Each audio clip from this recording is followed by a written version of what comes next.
E aí, meu caro? No vídeo de hoje eu vou lhe ensinar finalmente quais são as formas de rentabilidade dos títulos de renda fixa. Você já deve ter muito ouvido falar sobre investimento em renda fixa, renda variável, mas na parte de renda fixa, que é onde a maioria das pessoas considera que vai investir, porque se consideram conservadores, conteúdo que eu prometo ainda trazer aqui no canal sobre a falácia dos perfis de investimento conservador, moderado e agressivo.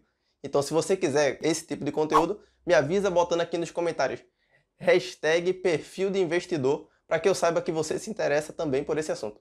E antes de começar o conteúdo, você já sabe, para dar aquela fortalecida e o melhor pagamento de um bom conteúdo de graça é sempre o like ou o compartilhamento com alguém que se interessa por esse assunto, porque essa pessoa também merece o conteúdo de qualidade e de graça. Concordamos com isso, né? E a meta desse vídeo vai ser 2 likes. Com um que vai ser meu... Você só precisa dar o seu like. Pronto, deixa seu like aí que a gente bate a meta. Bora lá. Eu vou começar explicando que existem 3 formas de rentabilidade dos títulos de renda fixa. Lembrando que renda fixa é todo investimento que é um empréstimo. Se você empresta dinheiro para alguém pretendendo no futuro receber esse dinheiro de volta, isso é um título de renda fixa, onde você que está emprestando está comprando um título e a pessoa que está recebendo o dinheiro de você, ou empresa, banco, está lhe fornecendo esse título, prometendo no futuro devolver o seu dinheiro com juros. É para isso que a gente empresta, para poder ter mais no futuro. Então bora lá. Existem 3 formas de rentabilidade para títulos de renda fixa. Eu vou começar com uma moto passando.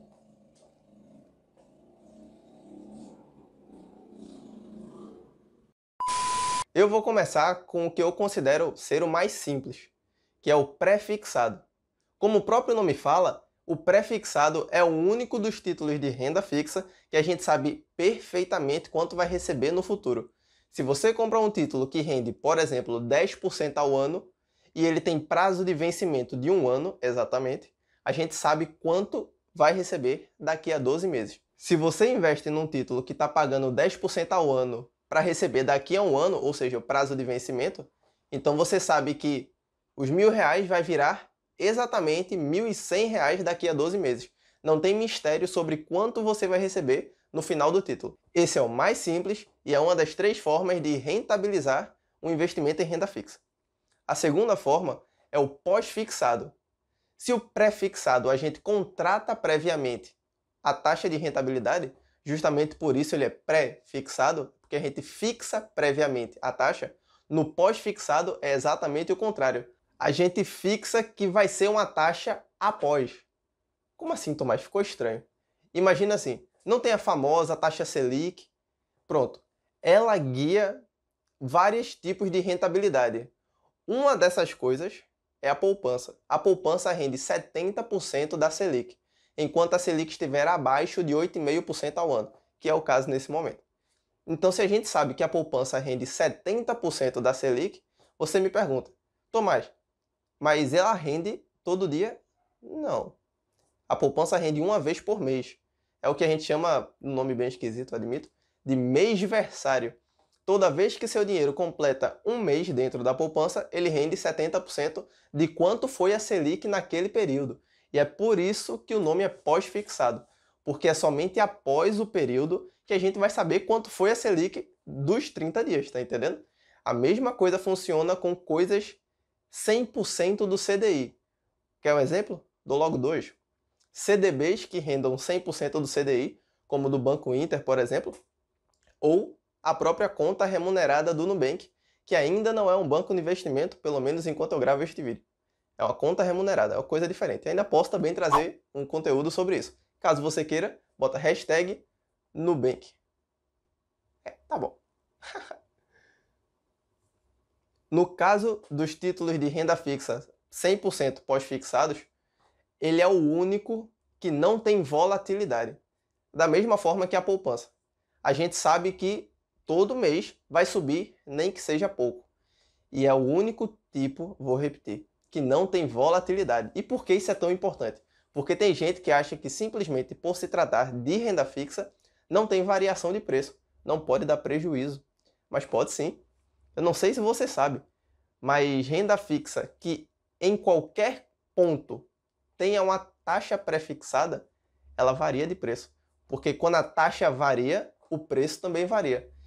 Eu já expliquei isso no vídeo A Verdade por Trás da Renda Fixa, que eu vou deixar aqui no link da descrição, porque eu ainda não aprendi a botar naquele izinho aqui em cima. Então, a sua reserva, já dando um pequeno spoiler, só pode estar em títulos de renda fixa 100% pós-fixados. Ou seja, é poupança, é CDB com 100% do CDI ou Nubank, por exemplo. A sua reserva de emergência não pode estar em lugares, por exemplo, como o Tesouro Selic, porque o Tesouro Selic tem uma pequena parte pré-fixada. Você, se entrar no site Tesouro Direto, você vai ver que tem dois títulos lá, Tesouro Selic 2024 e 2027. Ambos têm na taxa de rentabilidade Selic mais alguma coisa. Aquele alguma coisa faz com que esse título, de tempos em tempos, dê prejuízo. E sua reserva de emergência não pode ter prejuízo. Então, tenha isso em mente quando o seu objetivo for ter uma reserva, e é essa a principal vantagem de um título pós-fixado, não ter variação de preço. E por último, mas não menos importante, a terceira forma de rentabilidade contratada para um título de investimento, que é a taxa híbrida. Ela normalmente é chamada de IPCA+. Mas por que IPCA+? Da onde vem o IPCA e por que tem um mais ali no meio?